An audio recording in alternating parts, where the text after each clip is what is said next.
प्रधानमंत्री नरेंद्र मोदी ने शुक्रवार को एक साथ 3 भारत रत्न का ऐलान कर चौंका दिया।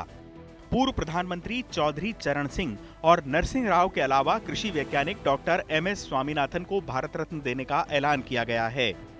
कर्पूरी ठाकुर और लालकृष्ण आडवाणी को भारत रत्न की घोषणा पहले ही की जा चुकी थी।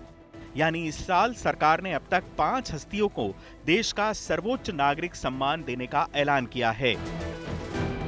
देश के पूर्व प्रधानमंत्री,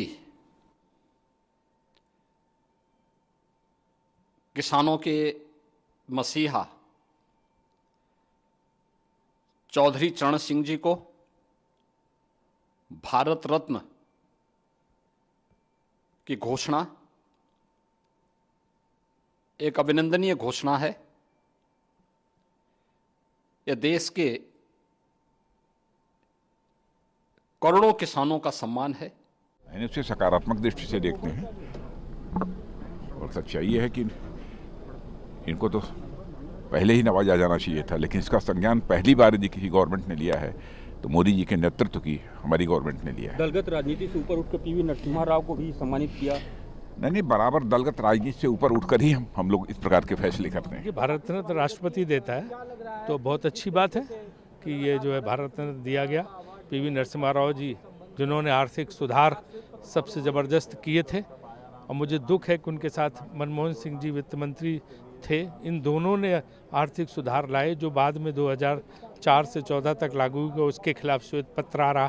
तो एक तरफ तो आप उस टीम को भारत रत्न दे रहे हैं, दूसरी तरफ उसी टीम की जो है आलोचना कर रहे हैं संसद में। नरसिम्हा राव जी को भारत रत्न देने का हम स्वागत करते हैं, चौधरी चरण सिंह को भारत रत्न देने का हम स्वागत करते हैं, और स्वामीनाथन जी तो यहाँ पे बहुत बड़े कृषि वैज्ञानिक राज्यसभा में भी हमारे साथ थे। चुनावी साल में एक के बाद एक 5 हस्तियों को देश का सर्वोच्च नागरिक सम्मान दिए जाने के राजनीतिक मायने निकाले जा रहे हैं। मोदी सरकार ने इन फैसलों से अलग अलग राज्यों में कई राजनीतिक समीकरण साध लिए हैं। इनमें सबसे अहम फैसला चौधरी चरण सिंह को भारत रत्न देने का है। ये ऐलान ऐसे वक्त लिया गया है जब आरएलडी के विपक्ष का दामन छोड़ एनडीए में आने की बिसात बिछाई जा चुकी है। दोनों पार्टियों का गठजोड़ अंतिम चरण में था और इसकी घोषणा करने की तैयारी थी। सूत्रों से पता चला है कि बीजेपी जयंत चौधरी की आरएलडी को 2 लोकसभा सीटें बागपत और बिजनौर देने पर राजी है। इसके अलावा एक राज्यसभा सीट देने का फैसला भी हुआ है।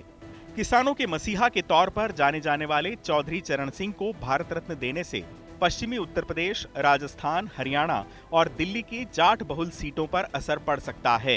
इन सभी जगह कुल मिलाकर 40 लोकसभा सीटें ऐसी हैं जहां जाट मतदाता चुनावी हार या जीत में भूमिका निभाते हैं। चरण सिंह को भारत रत्न दिए जाने के बाद जयंत चौधरी ने ट्वीट किया, दिल जीत लिया।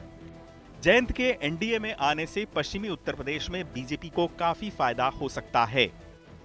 जहां कांग्रेस ने चरण सिंह को भारत रत्न देने के फैसले को चुनावी कदम बताया, वहीं जयंत ने न सिर्फ इस बयान के लिए कांग्रेस की आलोचना की, बल्कि केंद्र सरकार की तारीफों के पुल भी बांध दिए। बीजेपी के साथ जाने के सवाल पर उन्होंने कहा कि मैं किस मुंह से इनकार करूं। पानी की अब आप भाजपा के साथ हाथ मिलाने के लिए तैयार हो? आप भाजपा के साथ हाथ मिला रहे हैं? देखिए, कोई कसर रहती है। आज मैं किस मुंह से इनकार करूं आपके सवाल। अक्सर कांग्रेस ये आरोप लगाती रही है कि प्रधानमंत्री मोदी जवाहरलाल नेहरू समेत पूर्व प्रधानमंत्रियों की आलोचना करते रहते हैं। गुरुवार को ही प्रधानमंत्री मोदी ने पूर्व पीएम मनमोहन सिंह की तारीफ की थी और शुक्रवार को उन्होंने नरसिंह राव को भारत रत्न का ऐलान कर कांग्रेस को जवाब दिया है। उधर कृषि क्रांति के जनक स्वामीनाथन की उपलब्धियां भी बेमिसाल रही हैं।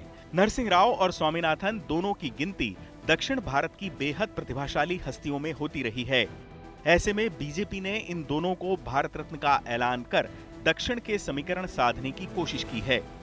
इतना ही नहीं, स्वामीनाथन को भारत रत्न देना किसानों को साधने की रणनीति के तौर पर भी देखा जा रहा है। कर्नाटक में मिली चुनावी हार के बाद बीजेपी दक्षिण के दूसरे राज्यों में पैर पसारने की कोशिश में है। उधर कर्पूरी ठाकुर को भारत रत्न देकर मोदी सरकार पहले ही सामाजिक न्याय के मसले पर बड़ा मास्टर स्ट्रोक खेल चुकी है। चुनाव आज तक।